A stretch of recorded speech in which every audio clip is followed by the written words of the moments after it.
Good morning, everyone. This is Mike, and just looking at John chapter 21.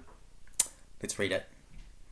Afterward, Jesus appeared again to his disciples by the Sea of Galilee. It happened this way. Simon Peter, Thomas, also known as Didymus, Nathanael from Cana in Galilee, the sons of Zebedee, and two other disciples were together. "I'm going out to fish," Simon Peter told them, and they said, "We'll go with you." And so they went out and got into the boat, but that night they caught nothing.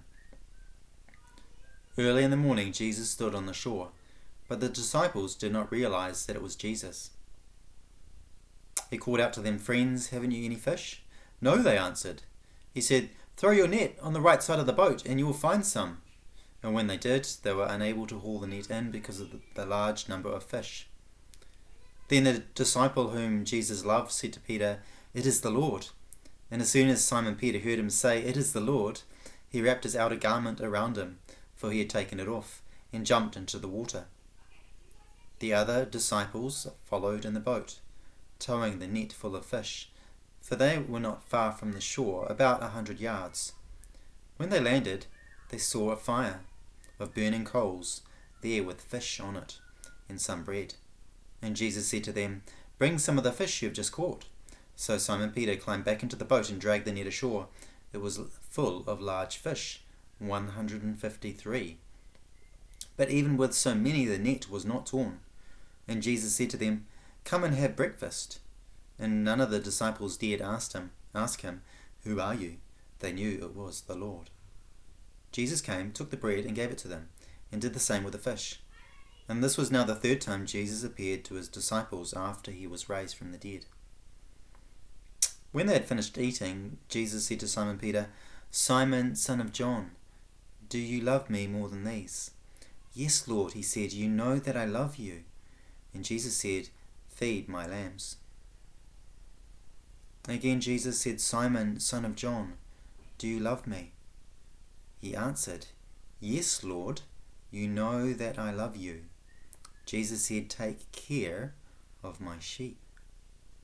The third time he said to him, "Simon, son of John, do you love me?" Peter was hurt because Jesus asked him the third time, "Do you love me?" He said, "Lord, you know all things. You know that I love you." And Jesus said, "Feed my sheep. Very truly I tell you, when you were younger, you dressed yourself and you went where you wanted. But when you are old, you will stretch out your hands, and someone else will dress you and lead you where you do not want to go." And Jesus said this to indicate the kind of death by which Peter would glorify God.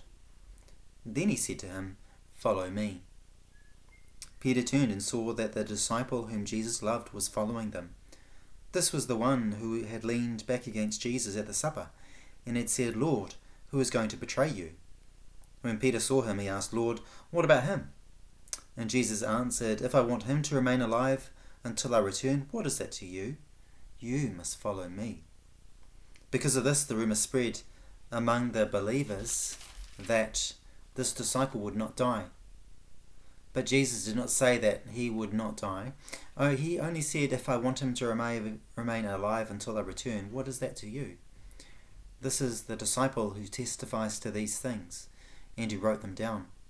We know that his testimony is true. And Jesus did many other things as well. If every one of them were written down, I suppose that even the whole world will not have room for the books that would be written. This is the word of the Lord. Thanks be to God.